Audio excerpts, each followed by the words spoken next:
Arrancamos con la primera nota del programa. Vamos a hablar de este acuerdo entre Estados Unidos e Irán. ¿Qué es lo que va a pasar? ¿No? Hubo como varios amagues de acuerdo y esto no se operaba en la realidad. Ahora parece que finalmente hay acuerdo. El tema es qué pasará, ¿no? Porque esto también terminó de alguna forma mellando la relación entre quienes están adelante, Estados Unidos e Israel. Me refiero a Donald Trump y Netanyahu. Bueno, vamos a hablar más al respecto con Emilio Ordóñez, que es analista de política internacional. ¿Cómo estás, Emilio? Buenas tardes. ¿Qué tal, Antonio? ¿Qué tal? Buenas tardes para todos. ¿Cómo andan? ¿Todo bien? Todo bien, todo bien. Bueno, a la expectativa de esto, porque, bueno, Argentina, independientemente de lo que pase en el mundo, Argentina cada vez es más dependiente, es otra discusión, pero bueno, viene el caso, es cada vez más dependiente del petróleo y de lo que tiene que ver con las acciones de empresas petroleras o energéticas. Y obviamente nuestra economía está allí, en vilo, ¿no? Viendo qué va a pasar con este acuerdo entre Estados Unidos e Irán. Si va a ser un acuerdo que dure, o vamos a volver a las escaramuzas como pasó, bueno, en semanas y meses anteriores. Bueno, en ese sentido, la Argentina comparte la expectativa de casi todos los países del mundo, en particular aquellos que todavía no tienen capacidades de exportación de petróleo por lo menos mínimas. Argentina aspira en algún momento a convertir Vaca Muerta en ese polo de exportación que le permitiría cierto margen de maniobra en un mundo que despierta después de 4 o 5 meses de guerra. No sé si despierta, pero lo pongo como una figura retórica. Un mundo que del 27 de febrero de esta parte ha cambiado sustancialmente, sobre todo lo que tiene que ver con el rediseño no solo del poder en Oriente Medio, sino de una vía energética tan sensible como es el estrecho de Hormuz. En ese sentido, todos los países comparten de alguna manera esta expectativa, que todavía no es un acuerdo. Un memorándum de entendimiento que se firma mañana en la ciudad de Ginebra, en Suiza, que abriría el estrecho de Hormuz, que lo pondría en una situación casi igual a la del 27 de febrero y antes de el inicio de los ataques entre Estados Unidos e Israel con Irán, pero además de desbloquear parte de los fondos, valga la redundancia, bloqueados por Estados Unidos a Irán mediante sanciones y algunas cuestiones que no tienen que ver específicamente con el programa nuclear, pero lo más importante a destacar aquí, y el centro del conflicto siempre lo ha sido, por lo menos uno de ellos, es que Hormuz, el estrecho de Hormuz, estaría de alguna manera dominado por Irán en la medida que Irán puede permitir o no el paso mediante la imposición de tasas, peajes, como quiera que se diga. Todavía no está claro todavía cómo va a ser, pero era uno de los grandes temores en términos de que Hormuz se ha convertido un poco menos de un estrecho de paso inocente. Sí, hay que decir que el 20% del petróleo mundial pasa por allí, o sea, no es cualquier lugar. Bueno, si vos tenés un país que puede controlar el tránsito del 20% del petróleo y el gas, del 30% de los fertilizantes a nivel mundial, si Irán ha conseguido los éxitos que ha conseguido hasta ahora, significa que puede convertir el estrecho de Hormuz, que ya este es el gran poder del cual sale Irán en la guerra ahora, puede convertir el estrecho de Hormuz en un arma geopolítica para condicionar posiciones tanto Estados Unidos como a Europa, lo cual tiene numerosísimas implicancias, no solo en el rediseño del Medio Oriente. Irán sale aquí fortalecido en este sentido, por lo menos en cara a sus vecinos inmediatos del Golfo, sino también, entre otros muchos desafíos, propone uno de larguísimo calado, que es rediseñar las vías del comercio energético internacional. Las infraestructuras existen. El problema es que tardarían de 5 a 10 años a implementarse. Así que ciertamente lo que estamos viendo es un acuerdo que no termina bien para Estados Unidos, que termina dejándole en bandeja un arma geopolítica importantísima a Irán, sin que Estados Unidos haya sacado algo mucho más sustancioso a cambio, habida cuenta que la cuestión nuclear se va a hablar en este plazo de 60 días que se han dado para negociar justamente estas cuestiones. En este momento lo más importante es que el estrecho se abrió, este es el objetivo del memorándum de entendimiento, de entendimiento, pero la cuestión nuclear, el uranio enriquecido, todo eso en 60 días vemos. ¿Cómo se va a Estados Unidos? ¿Se va con la frente en alta? ¿Se va con el cartel de objetivo cumplido? ¿Se va corriendo? ¿Cómo se va? Se va apurado por varias razones.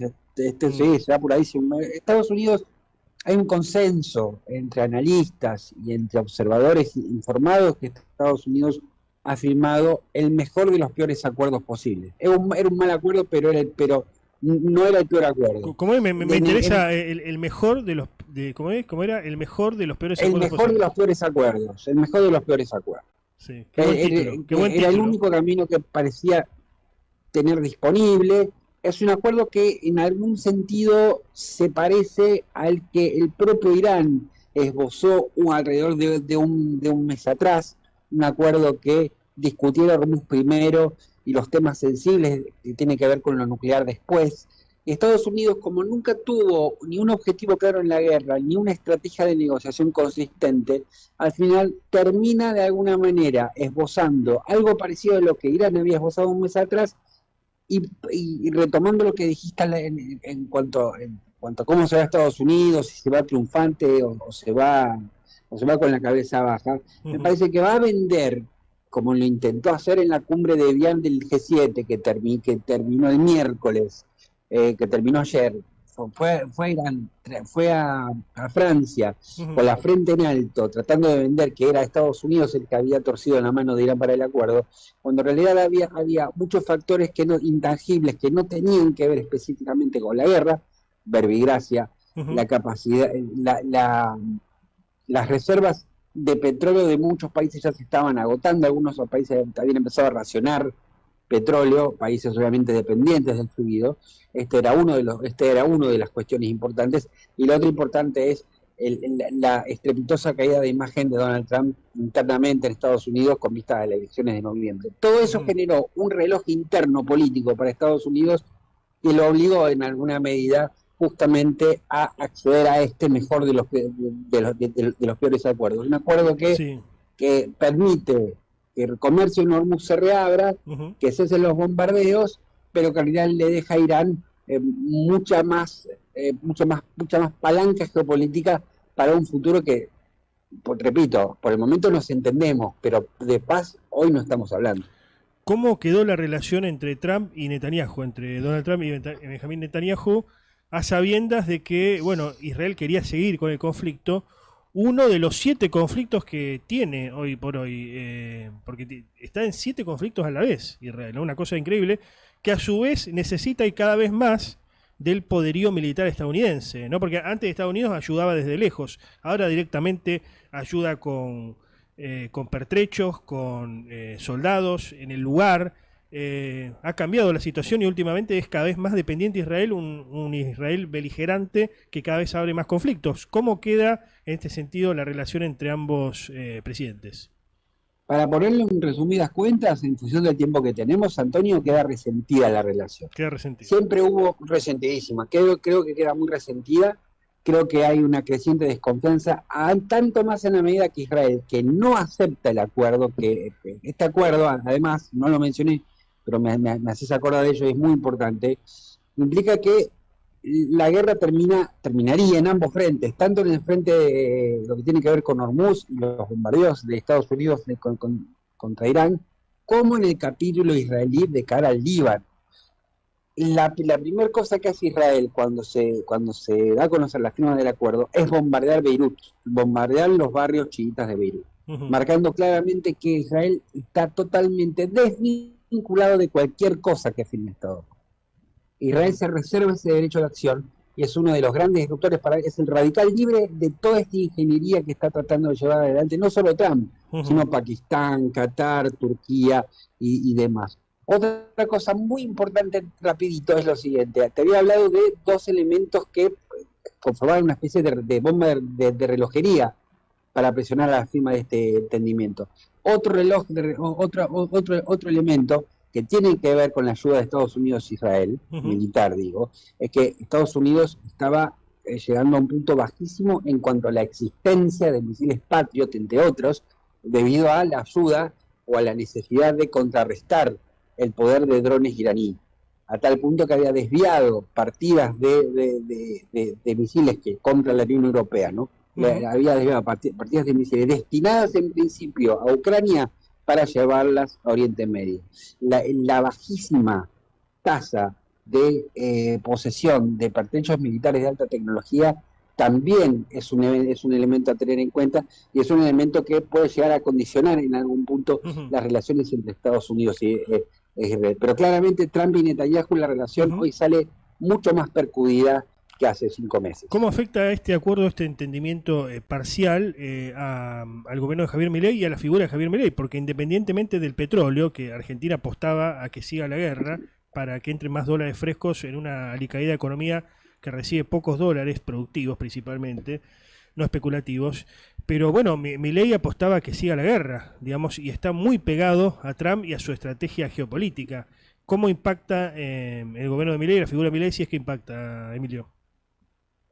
A mí me parece que en este momento la figura de Milei está con otras preocupaciones, más ligadas al interno, a tratar de gestionar las conflictivas relaciones en su círculo interno de poder. Ciertamente, me parece que lo más probable que ocurra es que discursivamente se apropie de la narrativa que probablemente intente llevar Trump de cara a vender una victoria, en todo sentido una victoria militar, y que de hecho es cierto, Estados Unidos militarmente diezmó o degradó en gran medida las capacidades militares iraníes, pero no ganó la guerra por eso. Pero igualmente es el argumento que ha llevado Trump a lo largo de esta guerra, ¿no? Y me parece que el presidente Milei lo que va a hacer un poco también para reafirmar el hiperamericanismo de su política exterior es justamente